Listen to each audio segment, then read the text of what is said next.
Барлығыңызға сәлем, менің шеберханама қош келдіңіздер. Бүгінгі сабақта біз осындай следи тоқуды үйренетін боламыз. Следи тоқу үшін мен осындай жіп алдым. Aliza Diva Silk Effect. Сондай әдемі жіп. Сапасы өте тамаша. 100 грамда 350 метр. Және крючок менде номері 3. Следи тоқуды біз бас жағынан бастайтын боламыз. Осындай басын тоқудың екі тәсілін мен видеосын каналыма салған болатынмын. Төменге сілтеме қалдырамын. Сол бойынша өзіңіздің размеріңізге қарай тоқып алсаңыз болады. Менде бұл жерде 36 размерге келтіріліп тоқылған. Барлығы 6 қатар, оның 5 қатарына мен 42 столбикті бөліп келтіріп тоқыдым. Соңғы 6 қатарын ешқандай өзгеріссіз тоқып шықтым. Енді біз следидің негізгі бөлігін тоқитын боламыз. Ол бізде табаны және өрнегі. Осылай следиді бүктейміз да, табан бөлігін жай ғана столбикпен тоқимыз да, беткі бөлігін өрнекпен тоқимыз. Менде 42 столбик, оның 22-сін табанына тоқимын да, қалған 20-сын бет жағындағы өрнекке тоқитын боламын. Ең алдымен 3 ауа ілмегін тоқимыз. 1, 2, 3. Бұл бізде бір столбик болып саналады. Енді әрі қарай 22 столбик тоқып шығамыз. Мен 22 столбик тоқып болдым. Енді алдыңғы бөлігіндегі өрнекті тоқимыз. Ол үшін 1, 4 ауа ілмегін аламыз. 2, 3, 4. Мына жерден 1, 2-еуін қалдырып кетеміз. 3-ші столбиктен крючокты өткізіп, жай столбик тоқимыз.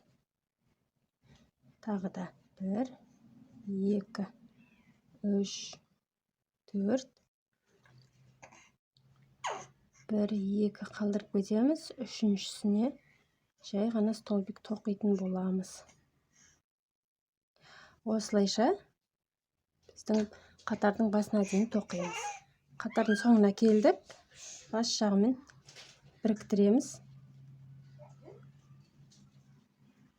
Тағы да 22 столбик тоқимыз. Алдыңғы бөлігіне келдік. Енді бұл жерде біз 2 ауа ілмегін тоқимыз. Мына жерге біздің ілмекке жай ғана столбик тоқып бекітеміз. 4 ауа ілмегі, 3, 4. Екінші алғымызға бекітеміз.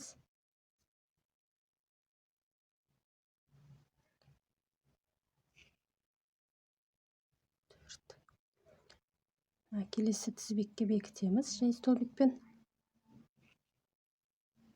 1, 2, 3, 4. Осылай соңына дейін бітіріп шығамыз. Қатардың соңына келдік. 2 ауа ілмегін тоқимыз да, қатардың бас жағымен біріктіреміз. Осы біздің негізгі өрнекті бізге қажетті биіктікке дейін тоқып шығамыз. Шамамен мына жерге дейін осы 2 қатарды қайталап тоқып шығамыз. Алдыңғы бөлігін тоқып болдық. Менде барлығы мына жерде 17 қатар болды. Енді өкше бөлігін тоқитын боламыз. Ол үшін мінекей менде мына жерде 1, 2, 3, 4, 5, 6, 7. 7 ұяшық болса, мен 1, 2. Екі жағынан 2 ұяшықты табанға қосамын.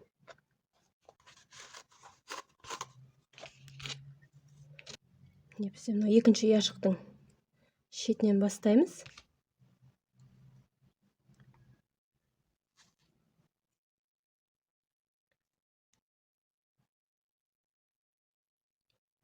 Ұяшықтың ішіне 2 накидті столбик тоқимыз.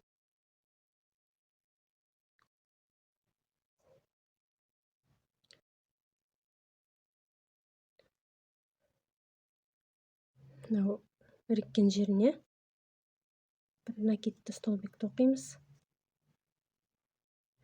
Ұяшыққа 2 накидті столбик.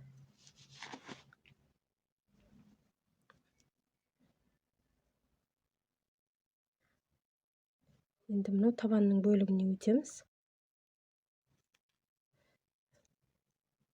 Әрі қарай әдеттегідей столбиктермен тоқимыз. Мына жердегі біздің екінші ұяшықтың мына шетіне дейін тоқимыз да, сосын кері қарай айналдырып тағы да тоқимыз. Осы әдіспен шамамен өкшесіне 2-3 см жеткізбей тоқимыз. Өкшесіне 2-3 см қалғанша тоқыдық. Енді өкшесінің формасын келтіреміз. Ол үшін ортасынан 6 столбик белгілеп аламыз.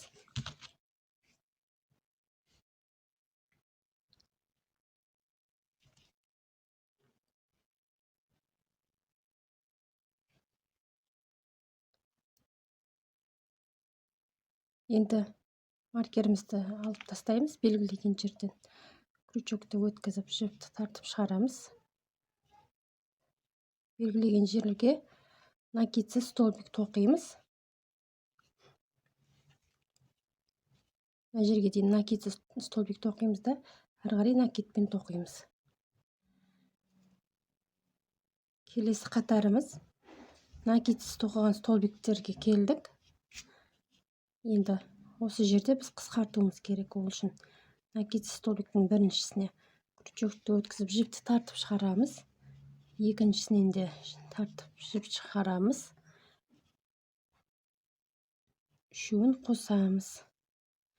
Келесіне де жіпті тартып шығарамыз. Яғни 2 столбикті біреу қылып тоқимыз. Екінші.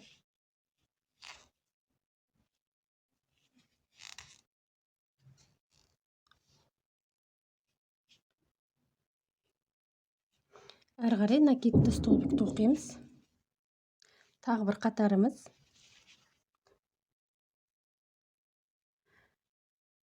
Біздің қысқартқан столбиктерге келді.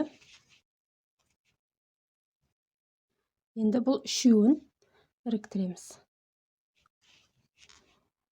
Біріншісінен жіпті тартып шығарамыз.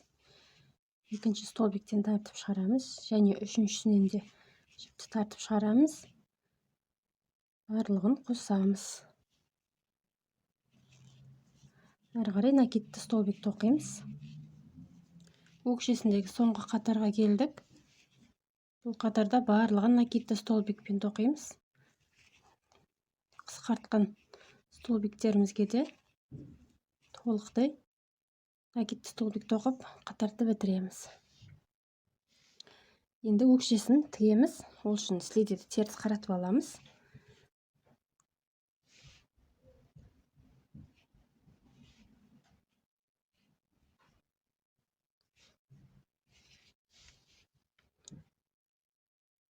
Бір-біріне үстіп беттестіріп қарама-қарсы ілмектерді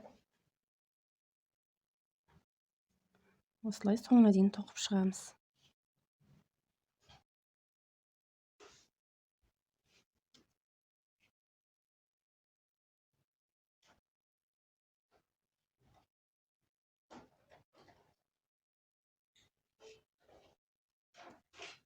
Осылай соңына дейін тоқимыз да жіпті қиямыз. Өкшесін қосып болдық. Енді жиегін көмкереміз. Ол үшін әрбір накидті столбиктің жиегінен әрбір ұяшықтарға 2 накидті столбиктен тоқып шығамыз.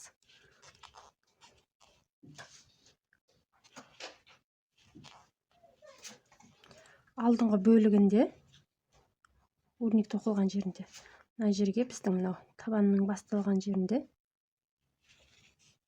осы жерге 1 столбик тоқимыз.